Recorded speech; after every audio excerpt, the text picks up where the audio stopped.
கர்த்தருடைய பரிசுத்த நாமத்துக்கு மகிமை உண்டாவதாக. இந்த நாளிலும் கூட நாம் தியானத்துக்காக எடுத்துக்கொள்ளப்பட்ட வேத பகுதி உபாகமத்தின் புத்தகம் 20ஆம் அதிகாரம். இந்த நாளிலே நாம் யுத்தத்திலே ஆண்டவர் வல்லவராயிருக்கிறார். நீங்கள் சும்மா இருப்பீர்கள், கர்த்தர் உங்களுக்காக யுத்தம் பண்ணுவார். ஆகவே யுத்தத்தை குறித்ததான ஒரு செய்தி. பழைய ஏற்பாடு யுத்த முறை எப்படி இருந்தது, புதிய ஏற்பாட்டிலே யுத்த முறை எப்படி இருந்தது? அல்லேலூயா. தேவனுடைய ராஜ்யத்தை ஸ்தாபித்து சாத்தானின் ராஜ்யத்தை அழிக்க வேண்டும். அதுதான் தேவனுடைய சித்தம். அல்லேலூயா. இதற்காக தேவனோடு சேர்ந்து நாம் யுத்தம் செய்ய வேண்டும். அல்லேலூயா. ஆண்டவரும் நாமுமாக சேர்ந்து இந்த யுத்தத்திலே செயல்பட வேண்டும் என்று கர்த்தர் விரும்புகிறார். ஆண்டவரோடு இணைந்து செய்ய வேண்டும். கர்த்தருக்கு ஸ்தோத்திரம். 20ஆம் அதிகாரம் 1 நீ உன் சத்துருக்களுக்கு எதிராக யுத்தம் செய்ய புறப்பட்டு போகையில் குதிரைகளையும் ரதங்களையும் உன்னிலும் பெரிய கூட்டமாகிய ஜனங்களையும் கண்டால் அவர்களுக்கு பயப்படாயாக. உன்னை எகிப்து தேசத்திலிருந்து புறப்பட பண்ணிய உன் தேவனாகிய கர்த்தர் உன்னோடே இருக்கிறார். நீங்கள் யுத்தம் செய்ய தொடங்கும் போது ஆசாரியன் சேர்ந்து வந்து ஜனங்களிடத்திலே பேசி.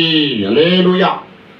அப்ப யுத்தத்துக்காக கடந்து போகிற பொழுது யுத்தம் உண்டு. இந்த பூமியில கண்டிப்பாக யுத்தம் உண்டு.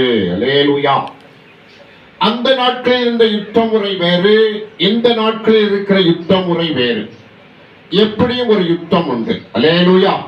ஏனென்று சொன்னால் பரலோகத்தில் ஒரு யுத்தம் உண்டாயிற்று. தேவனும் தேவ தூதர்களும் சேர்ந்து சாத்தானை அவன் தூதர்களையும் பூமியிலே விழத்தள்ளினார்கள், வெட்டி தள்ளினார்கள் என்று சொல்லுகிறார். அல்லேலூயா. ஒருவேளை ஒரு ஊழியர், ஒரு எக்ஸ்பர்ட் ஊழியர் ஒருவர் சாட்சி பகிர்ந்து கொண்டார். இப்ப தேவ தூதர்களுக்கு உருவம் இருக்கிறது என்றும் அப்படிப்பட்ட யுத்தத்தில் ஆண்டவர்களுடைய சேனை சாத்தானின் சேனை வெட்டினாலே சாத்தான் வந்து தீ ஆவியாய் மாறிவிட்டான். அவனுக்கு உருவம் இல்லாமல் போய்விட்டது. அல்லேலூயா என்று சொல்லி அவர் சொன்னார். கர்த்தருக்கு ஸ்தோத்திரம். அதை நாம் கருத்தில் எடுத்துக் கொள்ள வேண்டும். Praise the Lord. அப்ப இங்க யுத்தம் செய்வது பரலோகத்தில் யுத்தம் நடந்து அந்த யுத்தம் பூமிக்குரிய யுத்தமாக மாறிவிட்டது. ஆண்டவர் ஏதேன் தோட்டத்தில் ஆதாம் ஏவாளை உருவாக்கி மனித குலத்தை உருவாக்கின பொழுது அவரை தோற்கடிப்பதற்காக சாத்தான் அப்படியே தந்திரமாய் வந்து அந்த மனிதனுடைய சூழ்நிலையில ஒரு மனிதன் இவ்விதமாகத்தான் செயல்படுவான். மனிதனுக்கு இவ்வளவுதான் கெப்பாசிட்டி இருக்கிறது. ஒரு மனிதன் ஆடு மாடுகளை போலதான் நடந்து கொள்வான். போக போக அவன் எல்லா எச்சரிக்கையும் மறந்து, எல்லா ரூல்ஸ் அண்ட் ரெகுலேஷன் மறந்து ஏனோதான என்று வாழ ஆரம்பித்து விடுகிற ஒரு சூழ்நிலை தான் மனிதனுடைய இயல்பாக இருக்கிறது. ஸ்தோத்திரம். Praise the Lord. ஆகவே அங்கேயும் ஒரு யுத்தம் ஆரம்பித்து விட்டது. ஆதாம் ஏவாள் வஞ்சிக்கப்பட்ட போது அதற்கு காரணமான சாத்தானின் கூட்டத்தை 3 பேரை சேர்த்து வைத்து அவர்களுக்கு சாபங்களையும் தண்டனைகளையும் தேவனாகிய கர்த்தர் கொடுத்ததை நாம் வேதத்திலே பார்க்கிறோம். அல்லேலூயா. அதனால யுத்தம் பூமிக்குரிய யுத்தமாக மாறிவிட்டது. கர்த்தருக்கு ஸ்தோத்திரம். ஆனால் தேவாதி தேவன் கர்த்தாதி கர்த்தர் எல்லாவற்றையும் உண்டாக்கி வானம் பூமி எல்லாவற்றையும் உண்டாக்கினபடினாலே தேவனாகிய கர்த்தர் ஒரு பிள்ளைகளும் எப்பொழுது வெற்றி பெறுகிறவர்களாக இந்த யுத்தத்தில் இருக்கிறார் என்று சொல்லி வேதம் நமக்கு கற்றுக் கொடுக்கிறது. இப்ப முதல் வசனத்துல யுத்தத்துக்காக ஒரு சூழ்நிலை கடந்து வருகிறவர்கள் கண்டுபிடிக்க வேண்டும். அந்த நாட்களுள்ள யுத்தத்தை கண்டுபிடிச்சிருவாங்க. ஏன்னா ஆட்கள் தள்ளாய் கடந்து வந்து முற்றுகை போடுவார்கள். பலவிதமான சத்தங்கள், எச்சரிக்கைகள், வாக்குவாதங்கள், வீராவசனங்கள் எல்லாம் பேசுகிற பொழுது அவர்கள் அந்த யுத்தத்தை அறிந்து யுத்தத்துக்கு புறப்படுவார்கள். ஆனா இப்போ ஆவிக்குரிய யுத்தம் அப்படி அல்ல. அல்லேலூயா. ஆவிக்குரிய யுத்தம் நாமளே சூழ்நிலை அறிந்து நமக்கு வருகிற கஷ்டங்கள், நஷ்டங்கள், பிரச்சனைகள், பாடுகள் இவைகளை நாம் உணர்ந்து ஆண்டவர் சொன்ன வசனம் ஏற்கனவே அவர் யுத்தத்துக்காக நாம் ஆயத்தப்பட வேண்டும் என்று சொல்லி அவர் வசனங்கள் எழுதி வைத்திருக்கிறபடினாலே நாம் அதற்கு முன்பதாகவே சின்ன அளவுக்கு பிரச்சனை வருகிற பொழுதே நாம் உஷாராக இருக்க வேண்டும். அல்லேலூயா. அப்ப ஆவிக்குறித்தோ நாம புறப்பட்டு ஆண்டோர் துணையோடு கூட ஜபத்துல, வேதவசன ஞானத்துல, ஜப ஜீவியத்துல, ஊழிய பாதையில நாம் ஜெபித்து ஜெயம் எடுக்க வேண்டும், ஜெபித்து விடுதலை எடுக்க வேண்டும், ஜெபித்து சத்துருவை அசுத்தாவியை துரத்தி அடிக்க வேண்டும். அதான் சமானம், சந்தோஷம், மகிழ்ச்சி, ஆசீர்வாதத்துக்கு வழி. கர்த்தருக்கு ஸ்தோத்திரம். அப்போ நீ குதிரைகளையும் ரதங்களையும் உன்னிலும் பெரிய கூட்டமாக ஜனங்களையும் கண்டால் அவர்களுக்கு பயப்படாயாக. முதல்ல பயப்படக்கூடாது. யுத்தம் வருகிற பொழுது பயப்படக்கூடாது. அப்ப அடுத்ததாக ஆசாரியன் சொல்லுகிற காரியங்களை பாருங்கள். இஸ்ரவேலரை கேளுங்கள், இன்று உங்கள் சத்துருக்களுடன் யுத்தம் செய்ய போகிறீர்கள். உங்கள் இருதயம் துவள வேண்டாம். நீங்க அவர்களை பார்த்து பயப்படவும் கலங்கவும் தத்தளிக்கவும் வேண்டாம். உங்களுக்காக உங்கள் சத்துருக்களோடு யுத்தம் பண்ணவும் உங்களை ரட்சிக்கவும் உங்களோடு கூட போகிறவர் உங்கள் தேவனாய கர்த்தர் என்று சொல்ல வேண்டும். அன்றியும் அதிபதிகள் ஜனங்களை நோக்கி கர்த்தருக்கு ஸ்தோத்திரம். அப்ப ஆசாரியன் சொல்ல வேண்டிய காரியம், ஆசாரியன் சொல்லுகிற ஒரு காரியத்தை பாருங்கள். உங்கள் இருதயம் துவள வேண்டாம். நீங்கள் அதை பார்த்து பயப்படவும் கலங்கவும் தத்தளிக்கவும் வேண்டாம். கர்த்தருக்கு ஸ்தோத்திரம். அப்போ எதிராளியை கண்டு பயப்படக்கூடாது, தத்தளிக்க கூடாது, கலங்க கூடாது. இவ்விதமாக ஆசாரியன் ஜனங்களோடு பேசுகிறார். அதிபதிகள் ஜனங்களோடு பேசுகிறார்கள். யாரெல்லாம் யுத்தத்துக்கு வரக்கூடாது? இங்கே வேதம் சொல்லுகிறது, புது வீட்டை கட்டி பிரதிஷ்டை பண்ணாதவன் யுத்தத்துக்கு வரக்கூடாது. திராட்சை தோட்டத்தை நாட்டி அதை அனுபவிக்காதவன் யுத்தத்துக்கு வரக்கூடாது. திருமணத்துக்காய் பெண் பார்த்து வைத்துவிட்டு யுத்தத்துக்கு வரக்கூடாது. அல்லேலூயா. ஏன்னா அவர்களாம் போயிடணும். அது மாத்திரமல்ல, வேற யார் யுத்தத்துக்கு வரக்கூடாதுன்னா பயங்காளியும் திடனற்றவருமாய் இருக்கும் எவனோ. அப்போ பயப்படுகிற, யுத்தத்தை கண்டாலே பயப்படுகிறவர்கள், கலங்குகிறவர்கள், திகைக்கிறவர்கள், அவர்கள் யுத்தத்துக்கு வரக்கூடாது. அல்லேலூயா. அப்ப 4 பேரான காரியங்கள் யுத்தத்துக்கு வரக்கூடாது என்று சொல்லி ஆண்டவர் சொல்லுகிறார். கர்த்தருக்கு ஸ்தோத்திரம். Praise the Lord. அதிபதிகள் ஜனங்களோட பேசி முடித்த பின்பு ஜனங்கள் நடத்தும்படி சேனை தலைவரை நியமிக்க கடவர்கள். அப்ப அதிபதிகள்லாம் சேர்ந்து, இப்ப 12 கோத்திரம் இருக்குன்னா 12 அதிபதிகள், அவங்கெல்லாம் சேர்ந்து சேனை தலைவரை நியமிக்க வேண்டும். சேனாதிபதியை. கர்த்தருக்கு ஸ்தோத்திரம். எங்க அதிபதினா ராஜாக்களை குறிக்கிறது. சேனை தலைவர் பொதுவான ராணுவ தளபதி, கேப்டன் என்பதை குறிக்கிறது. கர்த்தருக்கு ஸ்தோத்திரம். நீ ஒரு பட்டணத்துமே யுத்தம் பண்ண நெருங்கும் போது அந்த பட்டணத்தாருக்கு சமாதானம் கூற கடவாய். அவர்கள் உனக்கு சமாதானமா உத்தரவு கொடுத்து வாசலை திறந்தால் அதுல ஜனங்கள் எல்லாரும் உனக்கு பகுதி கட்டுகிறவர்களாகி உனக்கு ஊழியம் செய்ய கடவர்கள். அல்லேலூயா.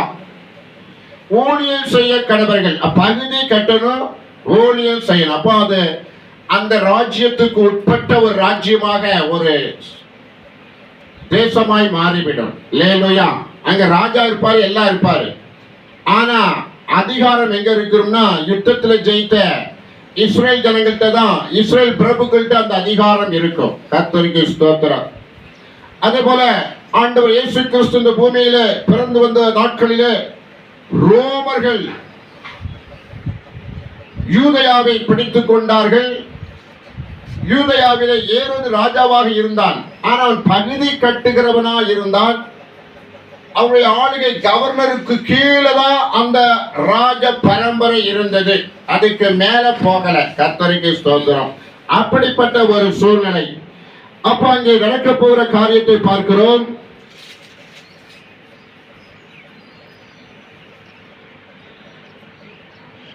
அவர்கள் உன்னோட சமாதானம் படாமல் உன்னோட யுத்தம் பண்ணுவானால் நீ அதை முற்றுகை போட்டு.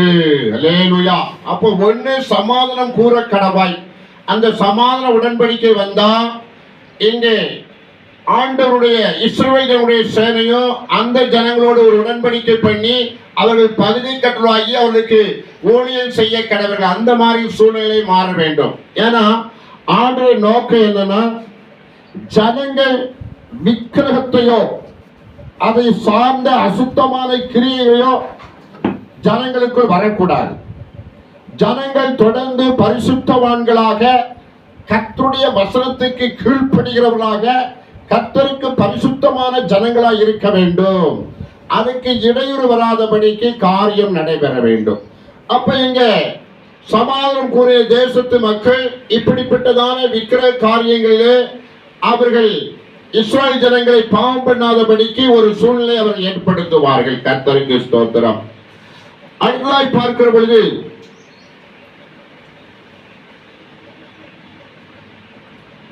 அப்ப சமாதானப்படாமல் யுத்தத்துக்கு வருகிறவர்களை பார்க்கும் பொழுது அங்கே பெரிய ஒரு யுத்தத்துல அநேக அழிவுகள் உண்டாவதை நாம் இங்க வேதத்துல பார்க்கிறோம். கர்த்தருக்கு ஸ்தோத்திரம். Praise the Lord.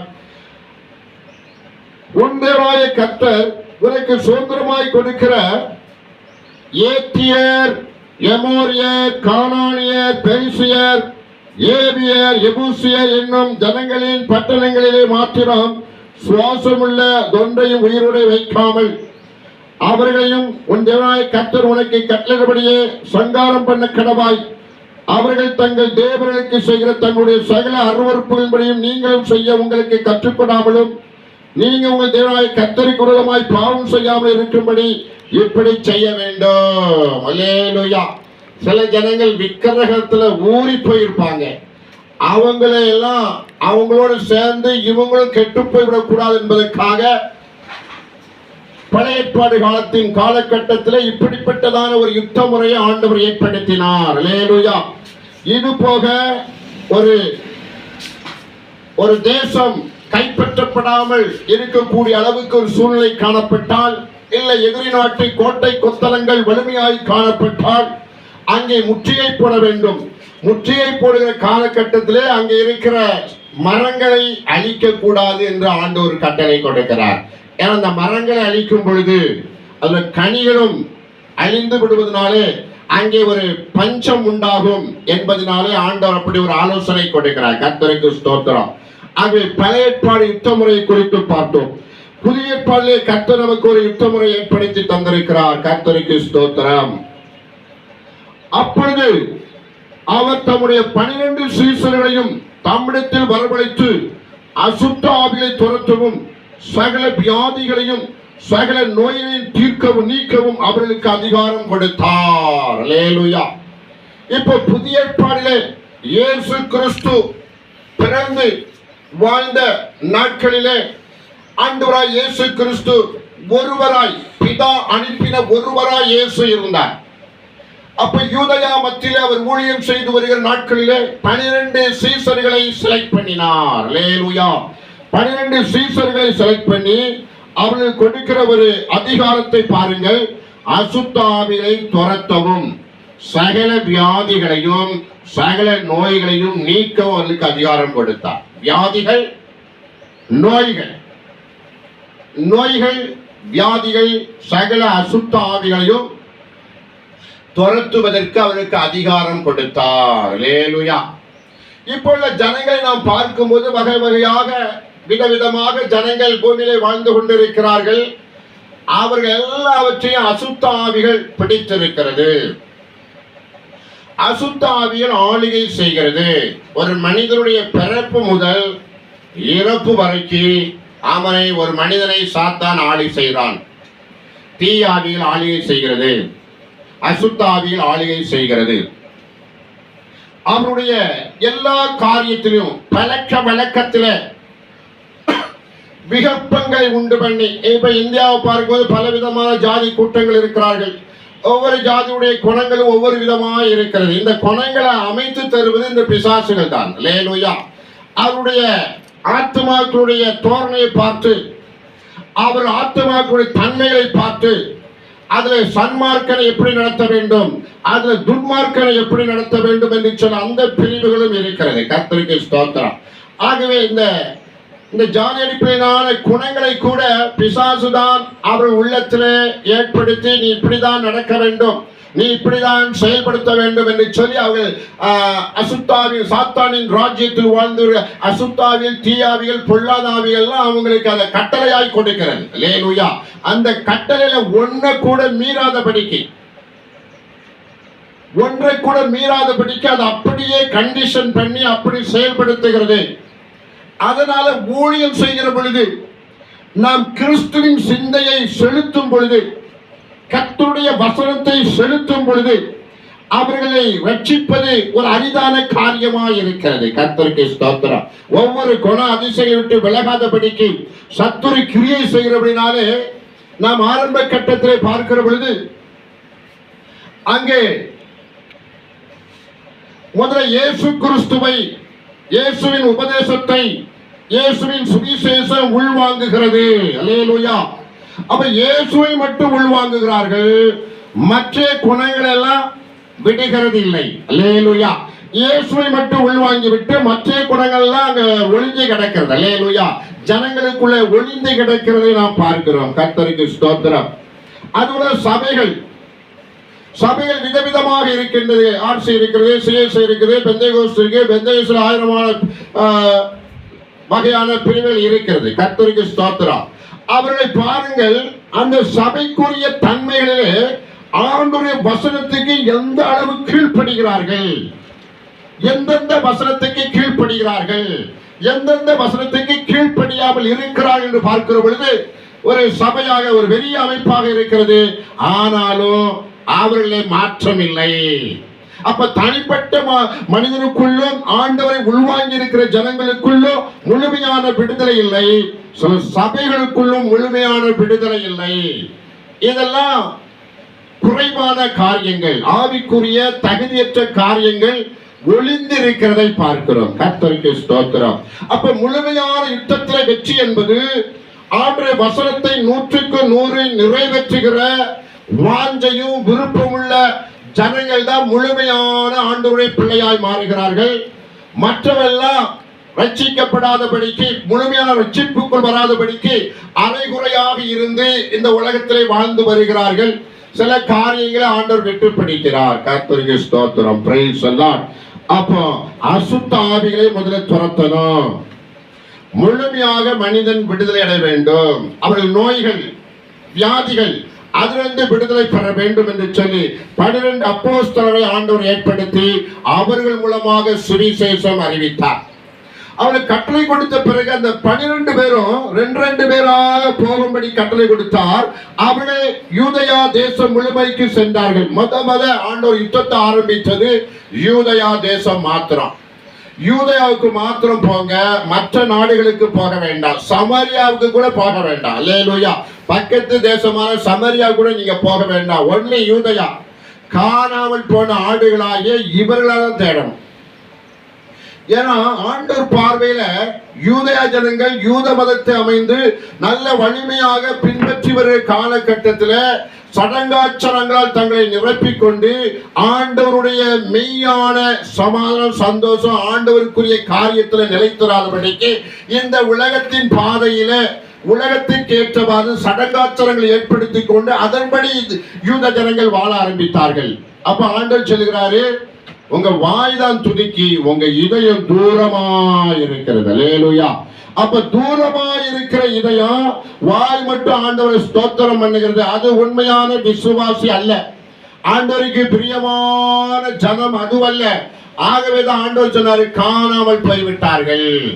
எல்லாம் இருக்கு, எல்லாம் மதம் இருக்கு, சடங்காச்சரம் இருக்கு, சட்டத்திட்டம் இருக்கு, எல்லாம் இருக்கு. ஆனா ஆண்டவர் ஆளுகை செய்ய முடியவில்லை. அல்லேலூயா. கர்த்தருக்கு ஸ்தோத்திரம். Praise the Lord. அப்ப யூத ஜனங்களை போய் சுவிசேஷம் அறிவிக்குன்னு சொன்னார். அல்லேலூயா. அவர் அறிவித்தார்கள். ஆண்டவர் எங்கெல்லாம் 2 பேர் அனுப்பினாரோ ஆண்டவர் அதை சூப்பர்வைஸ் பண்ணுவதற்காக அவரோடு கூட இருந்து அவருக்கு பழக்குவிப்பதற்காக பலவிதமான அற்புதங்கள் செய்து அதிசயங்கள் செய்து வேதவசங்களை கொடுத்து இப்படியாக ஆண்டவர் திருச்சபைக்கு அடித்தளமிட்டார். கர்த்தருக்கு ஸ்தோத்திரம். Praise the Lord. அடுத்ததாக லூக்கா சுவிசேஷத்துல பார்க்கிற பொழுது லூக்கா எழுதின சுவிசேஷம் 10ஆம் அதிகாரத்துல வேற 70 பேரை ஆண்டவர் நியமித்து அவர்களுக்கு சுவிசேஷம் அறிவிக்கும்படி அனுப்பினார். அவர் 2 பேராய் போய் தேசம் முழுவதும் போய் சுவிசேஷம் அறிவித்தார்கள். அவர்கள் நல்ல செய்தியை கொண்டு வந்தார்கள். அந்த செய்தியை கேட்ட ஆண்டவர், வானத்திலிருந்து பிசாசு மின்னல் போல விழுகிறதை பார்க்கிறேன். அசுத்தாவி உங்களுக்கு கீழ்ப்படிந்ததுக்காக நீ சந்தோஷப்படாதீங்க. உங்கள் பெயர்கள் ஜீவ புஸ்தகத்துல எழுதியிருக்கிறபடினாலே நீங்கள் சந்தோஷப்படுங்க என்று சொன்னார். அல்லேலூயா. அப்ப ஆண்டவருடைய யுத்த முறை, புதிய ஏற்பாடு யுத்த முறை என்பது சாத்தானை அழிப்பதற்காக மனிதனை அழிக்கிற பழைய ஏற்பாடு யுத்த முறை அல்ல. மனிதனை மீட்டு, மனிதனுடைய ஆவி ஆத்மா சரீரை மீட்டு அசுத்த ஆவியை துரத்துகிற ஒரு யுத்த முறை தான் புதிய ஏற்பாடு யுத்த முறை. அல்லேலூயா. அசுத்த ஆவி தான் அவனுக்கு பண்பாட்டையும் அவனுக்குரிய தீய பழக்க வழக்கங்களையும் அவருடைய மூடத்தனத்தையும் அவருடைய முட்டாள்தனத்தையும் அவருடைய சூழ்நிலை எல்லாம் உருவாக்கி அவனை பிடித்து வைத்திருப்பது அறியாமை, கல்வி அறிவு இல்லாமை, இன்னுமாக நாகரிகம் தெரியாமை, இப்படி ஏனோ ஒரு திருநாய்கள் போல வாழ்கிறதான ஒரு சூழ்நிலை ஜனங்கள் காணப்பட்டாலும் ஆண்டவர் அசுத்தாவி துரத்து தம்முடைய பரிசுத்தாவி ஊற்றுகிற பொழுது அவன் நல்லவனாய் மாறுகிறான். அல்லேலூயா. ஒழுங்குள்ளவனாய் மாறுகிறான். அவன் புத்திமானாய் மாறுகிறான். அவன் ஆண்டவருக்கு பிரியமான ஒரு ஜனமாய் மாறுகிறான் என்பதை சொல்லி குறித்து நாம் பார்க்கிறோம். அல்லேலூயா. அப்போ புதிய ஏற்பாடு யுத்த முறை என்பது நம்ம சுவிசேஷம் அறிவிக்க வேண்டும், ஆண்டவருடைய நாமத்தை மகிமைப்படுத்த வேண்டும், ஆண்டவருடைய வசனத்தை உட்புகுத்த வேண்டும், ஆண்டவருடைய சுவிசேஷம் அறிவித்து அவர்களை ஆதாயப்படுத்த வேண்டும். பலவிதமான சூழ்நிலை இருக்கிற ஜனங்களை அதற்கு ஏற்ற விதமாக ஆண்டவர் கரிசனைப்படுகிறது போல நாமும் கரிசனைப்பட்டு ஆண்டவருடைய சித்தத்தை நிறைவேற்றுகிற பொழுது கர்த்தர் நம்மையும் நம்ம குடும்பத்தை ஆசீர்வதிக்கிறார். நாம் ஆதாயப்படுத்தின குடும்பத்தை கர்த்தர் ஆசீர்வதிக்கிறார். அல்லேலூயா. அப்ப கர்த்தருடைய வசனம், கர்த்தருடைய சித்தம், கர்த்தருடைய விருப்பம் எல்லாம் ஒரு மனிதனுக்குள் கடந்து செல்ல வேண்டும் என்பது தேவனுடைய விருப்பம். அல்லேலூயா. எல்லா மனுஷர் ரட்சிக்கப்படவும் சத்தியத்தை அறிகிற அறிவை கண்டடைவோம் தேவன் சித்தம் உள்ளவராய் இருக்கிறார். அல்லேலூயா. அப்படிதான் இந்த புதிய ஏற்பாடு ஊழியங்கள் நடைபெற்று வருகிறது. அல்லேலூயா. அப்போஸ்தலர் நடவடிக்கைகளை பார்க்கும் பொழுது ஒரு ஊழிய வாஞ்சி உள்ள ஒரு விசுவாசியோ இல்ல ஆண்டவருடைய பிள்ளையோ அப்போஸ்தலர் நடவடிக்கைகளை பார்த்து அப்படியே ஊழியம் செய்தால் ஊழியத்தில் பெரிய வெற்றியை பெறலாம். அல்லேலூயா. அந்த நிருபங்களை வைத்து சபை நடத்தினால் பெரிய விடுதலை பெறலாம், பெரிய ஆசீர்வாதத்தை பெறலாம். கர்த்தருக்கு ஸ்தோத்திரம். அப்ப பழைய ஏற்பாடு யுத்த முறை வேற. அங்கே சாத்தானை அழிப்பதற்கு அந்த ஜனங்களை அழித்து அவரை பழக்க தீய பழக்க சுட்டரித்து சாம்பலாக்க வேண்டும் என்பது பழைய ஏற்பாடு யுத்த முறை. புதிய ஏற்பாடு யுத்த முறை என்பது அந்த மனிதனை கெடுத்து அந்த பிசாசுகளை ஒழித்து கட்டி துரத்தி அடித்து விட்டு பரிசுத்த ஆவியானவர் தேவகுமாரன் பிதாவாய் தேவன் திரியேக தேவன் அந்த மனிதனுக்குள் வாசம் பண்ணும் பொழுது அவன் நல்ல பரிசுத்தமான, நல்ல ஒழுங்குள்ள, நல்ல புத்தியுள்ள, நல்ல பரிசுத்தமுள்ள ஒரு மகனாய் மாறுகிறான், ஒரு மகளாய் மாறுகிறார் என்று சொல்லி பார்க்கிறோம். அல்லேலூயா. ஆகவே நாம ஆண்டவர் சமுதாய ஜெபம் பண்ணி இன்னும் மேன்மையான காரியங்களை கற்று ஆண்டவருக்கு பிரியமாய் ஊழியம் செய்கிற பொழுது கர்த்தர் தம்முடைய சித்தத்தை பரமண்டல பிதா உம்முடைய சித்தம் பரமண்டலில் செய்யப்படுவது போல பூமியிலும் செய்யப்படுவதாக. எல்லா ஜனங்களும் ஆண்டவர் பேச வேண்டும், ஆண்டவர் வசனத்தை கீழ்ப்படிய வேண்டும். என்னன்னு கேட்கணும். அல்லேலூயா. ஒரு பேரச்செடி கூப்பிட்டா இதோ இருக்கிறேன்னு சொல்லணும். அல்லேலூயா. அப்படி சொல்லக்கூடிய அளவுக்கு ஆண்டவரை கர்த்தாவே சொல்லும், அடியேன் கேட்க சொல்லக்கூடிய அளவுக்கு ஒவ்வொரு இந்திய மக்களும் மாற வேண்டும். அதுதான் ஆண்டவருடைய விருப்பம். அல்லேலூயா. ஆண்டவருடைய சித்தம். ஆகவே நாம ஆண்டவர் கொடுத்திருக்கிற புதிய ஏற்பாடு யுத்த முறையில நாம் ஜெயம் எடுக்க வேண்டும். கர்த்தர் நமக்கு ஜெயத்தை பெற்று தருவார். அல்லேலூயா. கர்த்தர் தாம் இந்த வசனத்தை ஆசீர்வதித்து பலன் தருவாராக. ஆமென். ஆமென்.